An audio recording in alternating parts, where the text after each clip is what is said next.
Dr. Greger. Dr. Michael Greger. Dr. Michael Greger. Dr. Michael Greger. We've got Dr. Michael Greger here. Please join me in welcoming Dr. Michael Greger.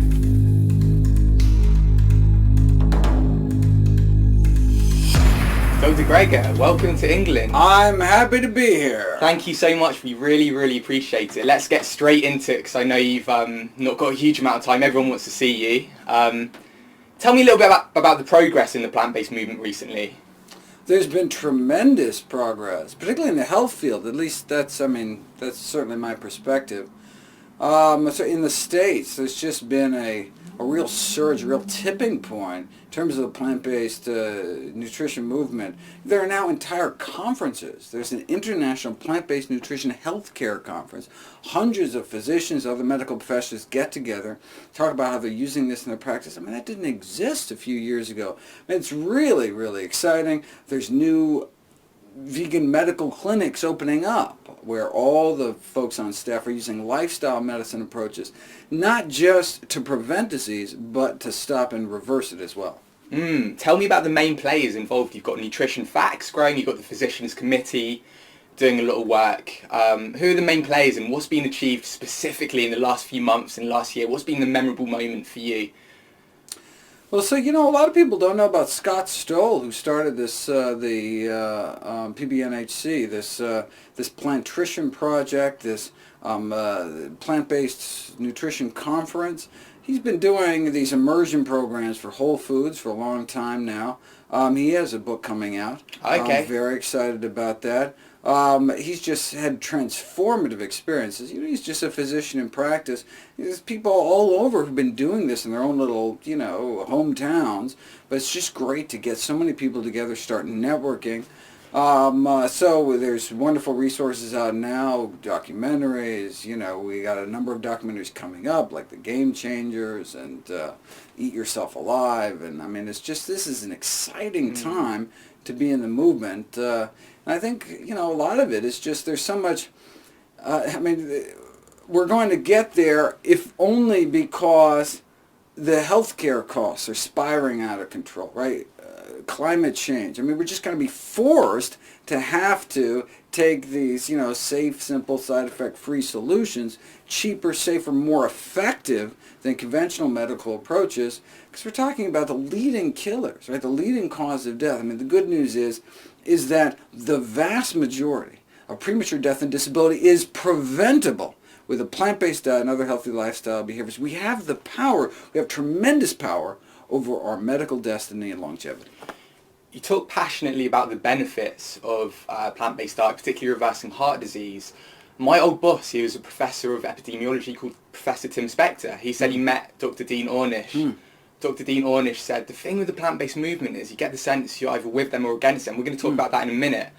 But also what he said was there aren't any large randomised control trials. He said, Dr. Dean Ornish, show me the large randomised... Why aren't there any? If we've known about this since Pritikin's day, where's the data, the large randomised control trials? Well, look, Ornish published his first RCT, randomised control trial, July 1990 in The Lancet, the most prestigious medical journal in the world. There it was, black and white, proving with quantitative angiography that we can reverse heart disease, open up arteries without drugs, without surgery, just a healthy plant-based diet and other lifestyle changes. There it was. Right? So we've known about it for decades, but there it was, published in some of the most prestigious medical journals in the world, The Lancet, JAMA, yet what happened? Nothing. Hundreds of thousands of people continue to die of a reversible, preventable disease. So it's being ignored. It's being lost down the rabbit hole and ignored. I said, well, wait a second.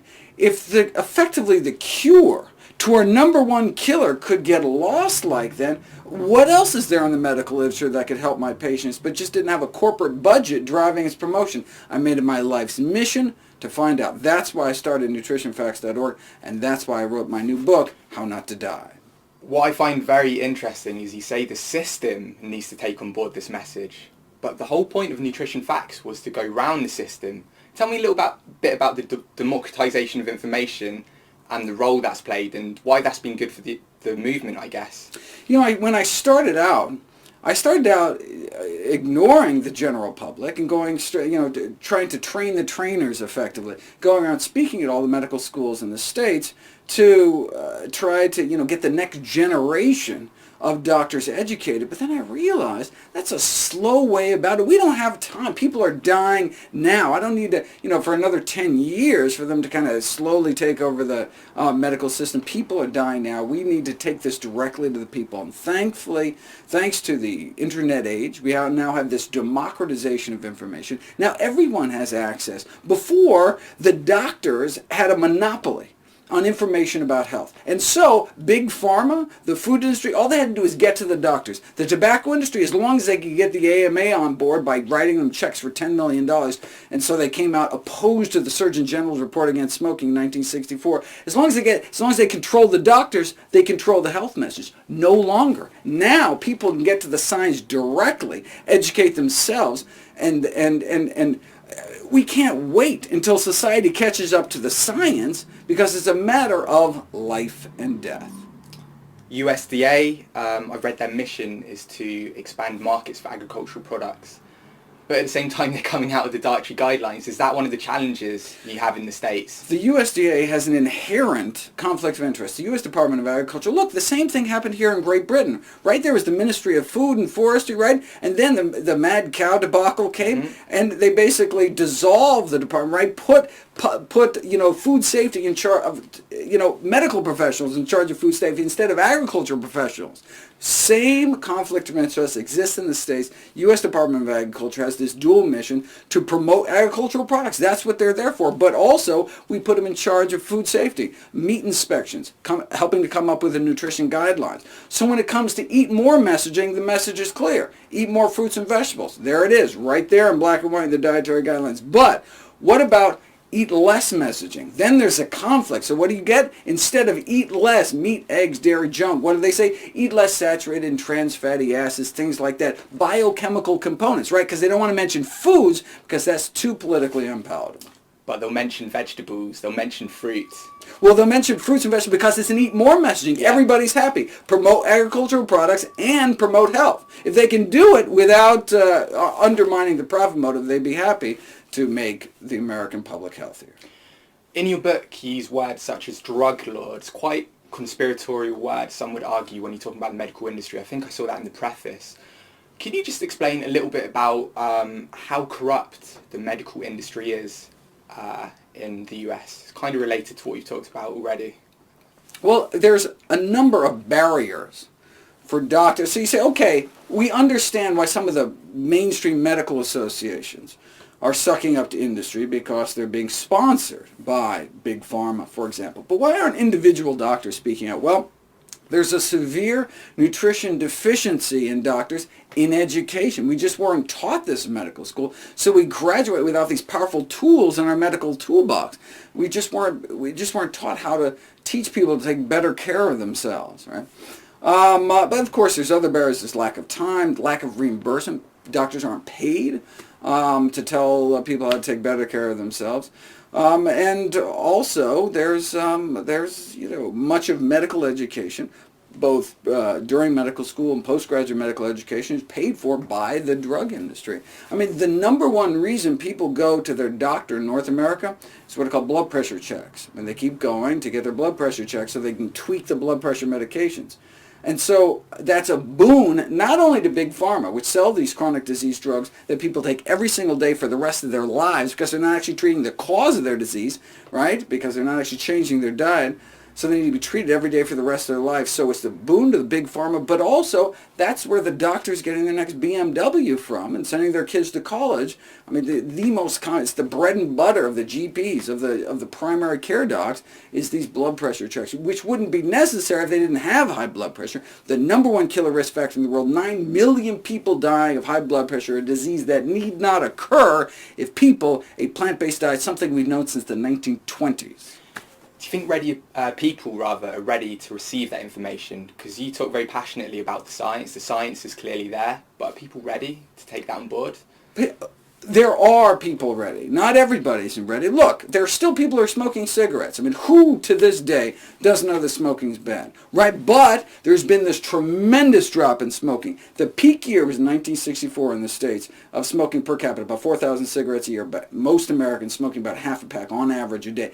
That was the peak year. What happened in that year? Surgeon General's report.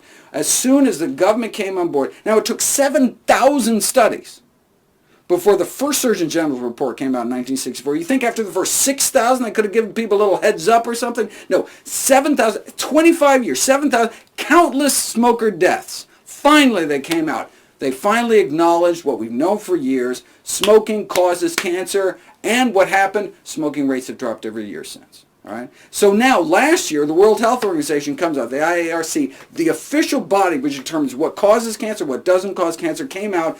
Processed meat is a class 1 carcinogen. We know processed meat causes cancer as much as we know that smoking causes cancer, asbestos causes cancer, radiation causes cancer. Yet, people continue to send their kids to school with these lunch meat products, chicken nuggets, these processed meat products. We regulate tobacco. There are warning labels on tobacco. There should be similar regulations to protect people from processed meat. Time scale, what do you think? Smoking, it took, you're saying, 50 years between when the science was known and when the institutions acted upon that. With meat, it's a little bit different, surely, because they've said processed meat is bad, but surely it's going to take a while for them to say all animal products are detrimental to health. Well, look, the government, so the Centers for Disease Control, on their website should be processed meat causes cancer, just like smoking causes cancer. Let's at least get that information out there. So, you're right. Meat is considered a probable human carcinogen, unprocessed meat. Good enough for me. I'd rather stay away from probable human carcinogens as well. But look, let's start with a low-hanging fruit. We know bacon, hot dogs, sausage, lunch meat, turkey slices, chicken nuggets. These foods cause cancer. We're certain of it. We have scientific certainty, consensus among the scientists, the expert committee that came together to determine this. Let's get that out of our diet. In the very least, now that the science is solid, how many years, how many people's lives are we going to have to lose before we finally come on board? Look, it's your body, your choice. You want to smoke cigarettes? Go for it, right? You should just be aware of the predictable consequences of your actions. It's up to each of us to make our own decisions as to what to eat and how to live, but we should make these choices consciously, educating ourselves about the predictable consequences of our actions. You talked earlier about the barriers. I want to talk about low-carb diets. I know you've written a book on low-carb diets. I know you've talked about them before. I don't really want to get into the science. You've done that. But I want to know whether you think these physicians recommending meat-based low-carb diets, do you think they're actively putting this misinformation out, or are they just misinformed themselves? Is it a lack of integrity? Yeah, so that's a good question, right? So, I mean, at a certain point, it doesn't really matter, right? Whether they're doing it just to sell books, or they're doing it because they deluded themselves into thinking that this is true, and they haven't really looked at the science. Either way, what they're doing is they're harming people, right? And so, yes, people love hearing good news about their bad habits. So, that's how you sell magazines. Butter is back, something like that. But you're selling the public short. The public deserves and needs to know that there is a consensus among the nutrition scientific community going back decades about the foundations of healthy eating and healthy living, and that is more whole plant foods like more fruits and vegetables, and minimize their intake of animal foods and processed junk. Have you had any backlash or hate from anybody about what you promote? Like, for example, from the low-carb doctors? I'm sure. You're sure? Stories? So, for example, the Atkins Corporation, when I came out with my book against...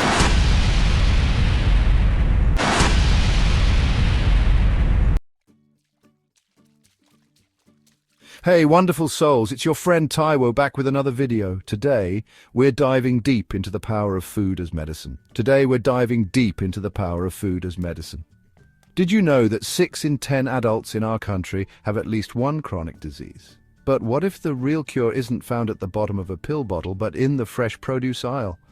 Science confirms a plant-based diet can prevent, treat, and even reverse some of the deadliest diseases. Stick with me and you'll learn how food acts as medicine, the latest research, and hear real-life success stories. You ready to revolutionize your health? Let's get started. Let's talk about the number one killer in our country, heart disease. Every 36 seconds, someone in our country dies from cardiovascular disease. The culprit? Often it's clogged arteries from too much cholesterol and saturated fat found in animal products and processed foods. But here's the good news. A plant-based diet can help unclog those arteries naturally. Leafy greens like spinach and kale improve blood flow and lower blood pressure. Nuts and seeds like walnuts and flax seeds reduce inflammation and lower triglycerides. Berries protect our blood vessels from damage. Dr. Caldwell Esselstyn, a renowned physician, put his patients with severe heart disease on a whole food, plant-based diet. The results? Dramatic reversal of heart disease. This isn't just anecdotal evidence, it's science-backed proof that what we eat directly impacts our heart health. So, if you're serious about preventing or even reversing heart disease, ditch the greasy burgers and processed snacks and embrace the power of plants. Your heart will thank you for it. Now, let's talk about another big one. Cancer. It's the second leading cause of death in our country. Did you know that diet plays a significant role in cancer prevention? Certain foods can actually help fight cancer cells, and they're found in the plant kingdom. Cruciferous vegetables like broccoli, cauliflower, kale, and Brussels sprouts are packed with compounds that have potent anti-cancer effects.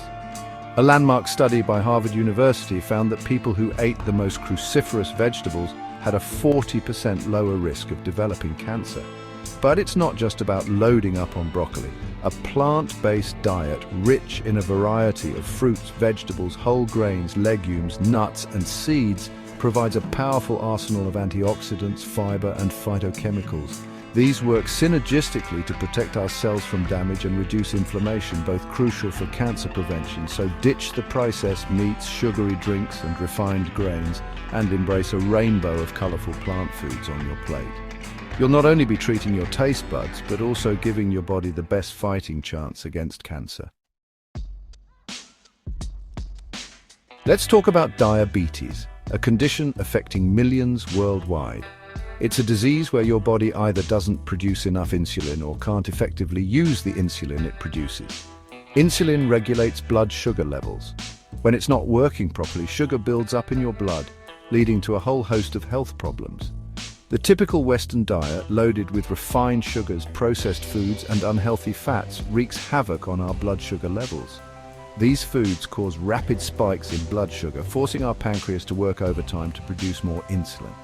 Over time, this can lead to insulin resistance, a major driver of type 2 diabetes.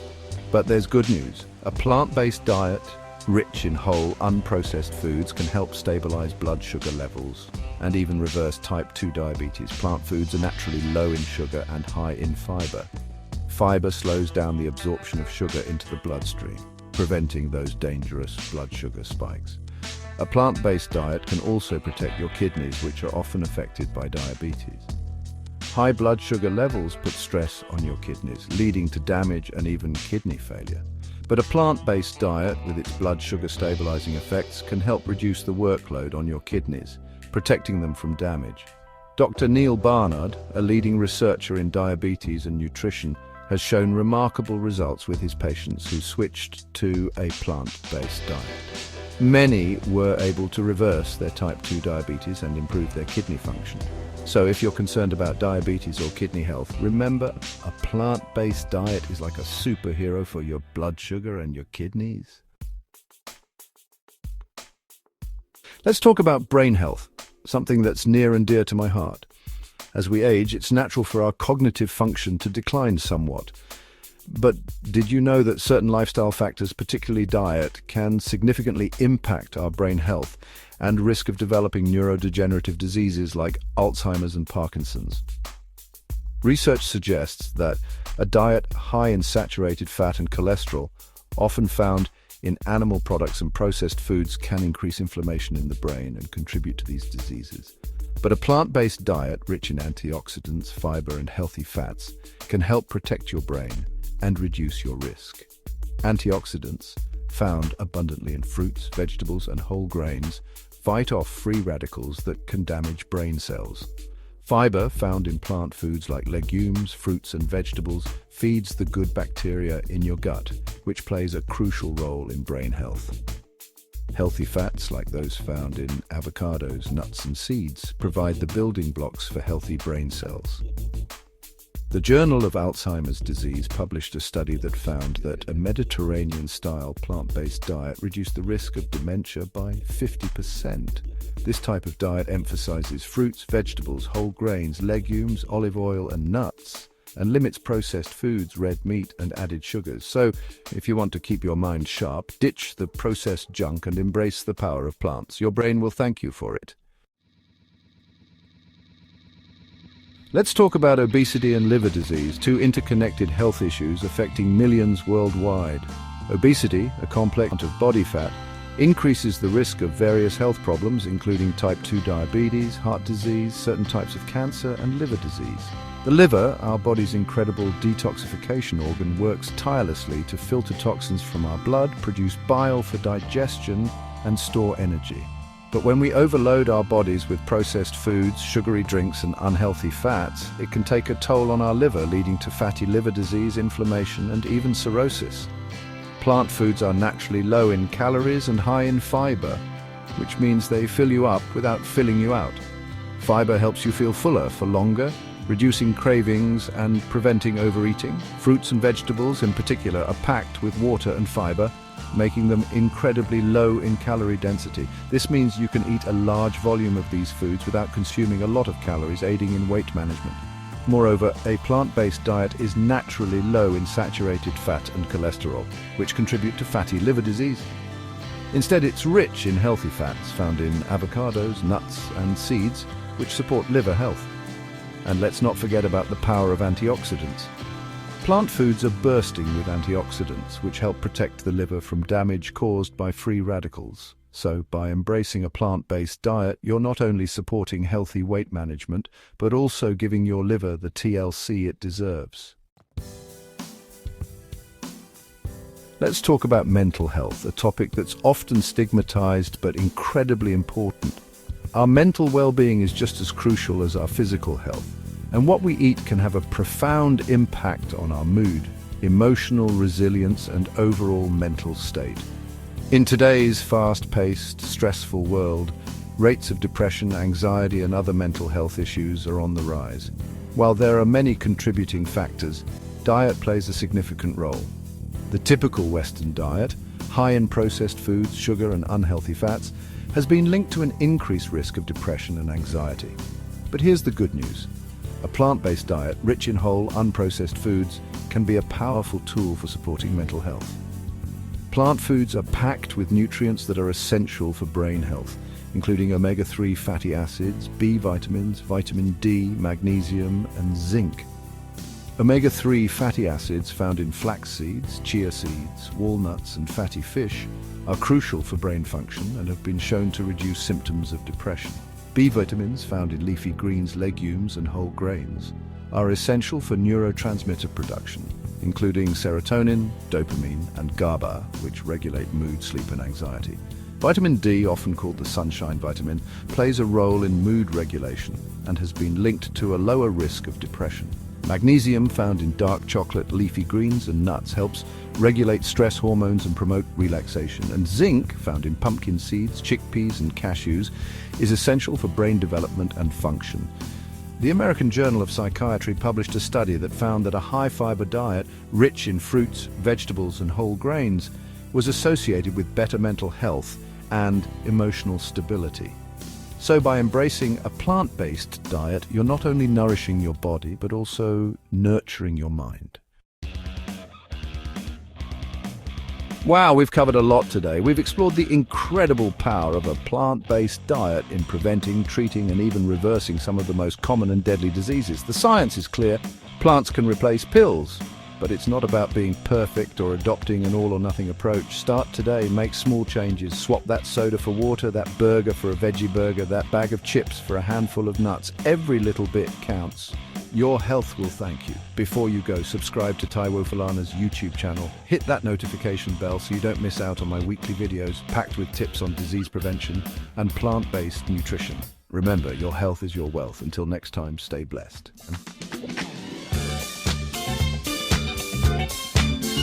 At the car wash,